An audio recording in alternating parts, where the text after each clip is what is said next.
Hello students, welcome to vidanko.com। আমি তোমাদের গণিত শিক্ষক শুভময়। আজকে একটি নতুন প্রশ্নের সমাধান নিয়ে আলোচনা করব। চলো দেখে নেওয়া যাক প্রশ্নটি। প্রশ্নে আমাদের বলা হয়েছে 4টি বিন্দুর অবস্থান ভেক্টর দেওয়া আছে এ বি সি ডি বিন্দুর অবস্থান ভেক্টর অবস্থান ভেক্টর অবস্থান ভেক্টর যথাক্রমে যথাক্রমে i cap plus J cap plus K cap 2i cap plus 5j cap আর 3i cap plus 2j cap minus 3k cap ধরি ধরি অনির্দিষ্ট মূলবিন্দু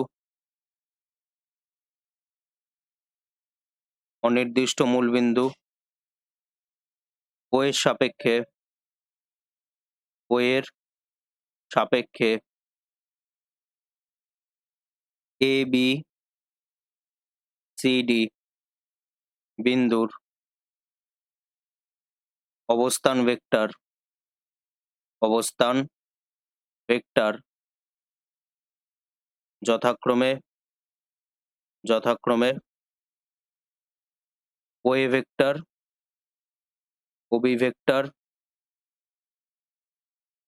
ও সি ভেক্টর আর ও ডি ভেক্টর। তাহলে আমরা এখানে কি লিখতে পারি? শর্তানুযায়ী, আচ্ছা এখানে ডি বিন্দুর অবস্থান ভেক্টরটি লেখা হয়নি, আমরা এখানে লিখে দিচ্ছি এবং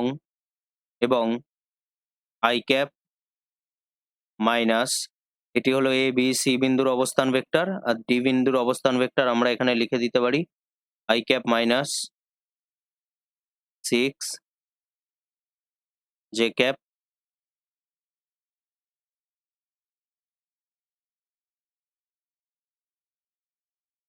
ক্যাপ মাইনাস কে ক্যাপ। তাহলে এবার আমরা এখানে কি লিখতে পারি? শর্তানুযায়ী O A vector equal to i cap plus J cap plus K cap,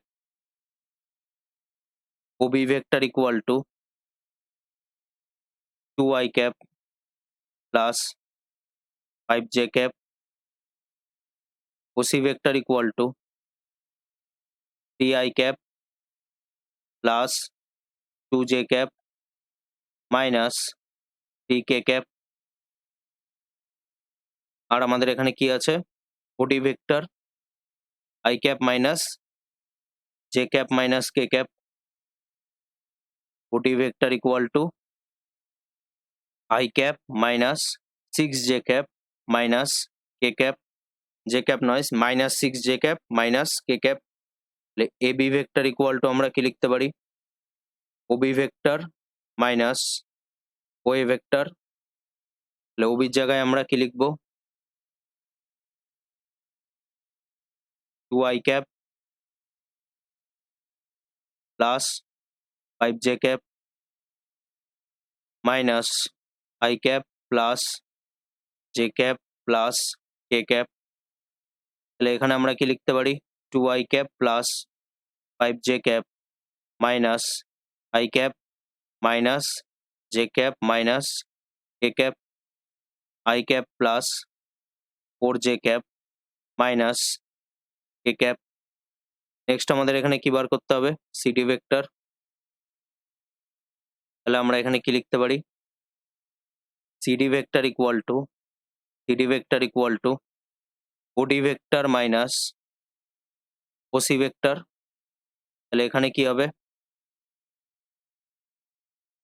OD vector minus OC vector, এখানে আমরা কি লিখতে পারি? I cap minus 6j cap minus k cap minus 3i cap plus 2j cap minus 3k cap. তাহলে এখানে আমরা কি পাচ্ছি? I cap minus 6j cap minus k cap minus 3i cap minus 2j cap plus 3k cap. তাহলে আমরা এখান দিয়ে কি বলতে পারি, minus 2i cap minus 8j cap plus 2k cap. এবার আমরা এখান দিয়ে কি বার করব, এবি ভেক্টর ও সিডি ভেক্টরের এবি ভেক্টর ও সিডি ভেক্টরের মান যথাক্রমে কি লিখতে পারি আমরা, এবি ভেক্টরের মান কি হবে, mod AB vector equal to mod I cap plus 4j cap minus k cap. এর মাধ্যমে আমরা মানটিকে বার করছি 1 square plus 4 square plus minus 1 এর হোল স্কোয়ার। তো এখানে আমরা কি পাবো, 1 প্লাস 16 প্লাস 1 রুট 18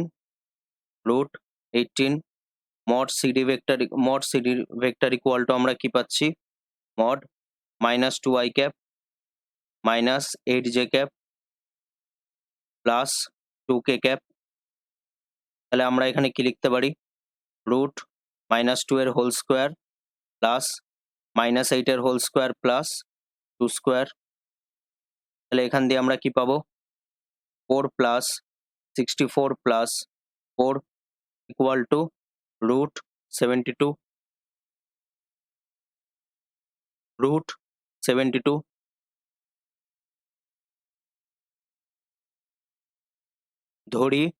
ধরি এবি ভেক্টর এবি ও সিডি ভেক্টরের মধ্যবর্তী কোণ এটা। তাহলে আমরা এখানে কি লিখতে পারি, শর্তানুযায়ী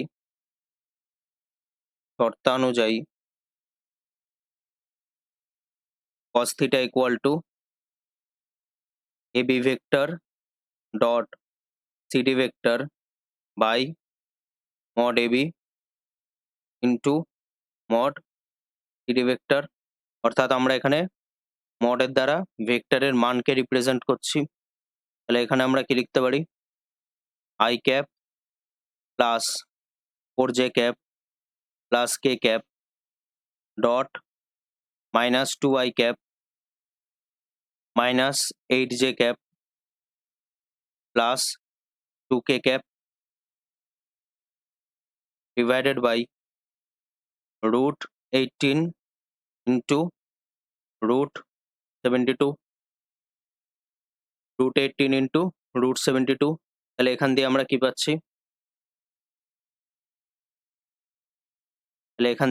পাচ্ছি, cos theta equal to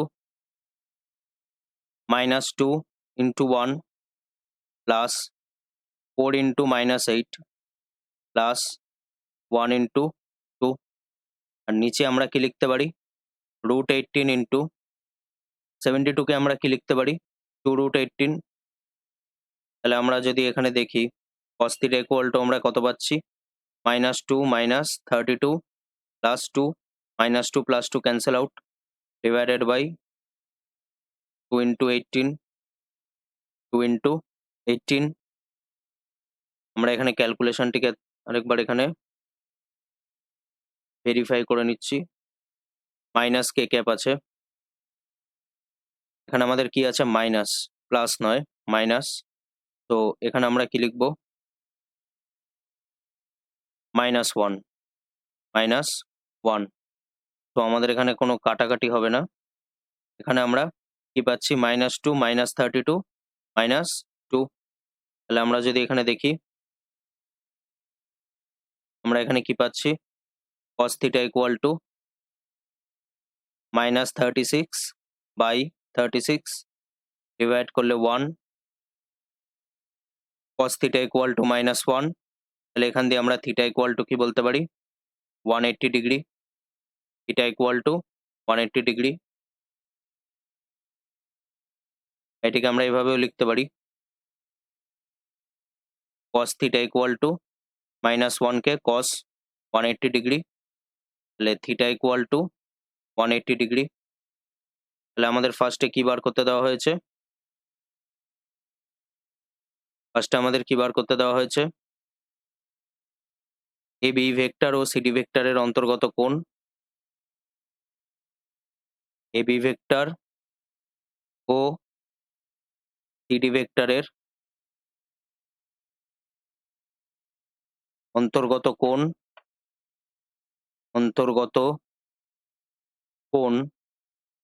180 degree.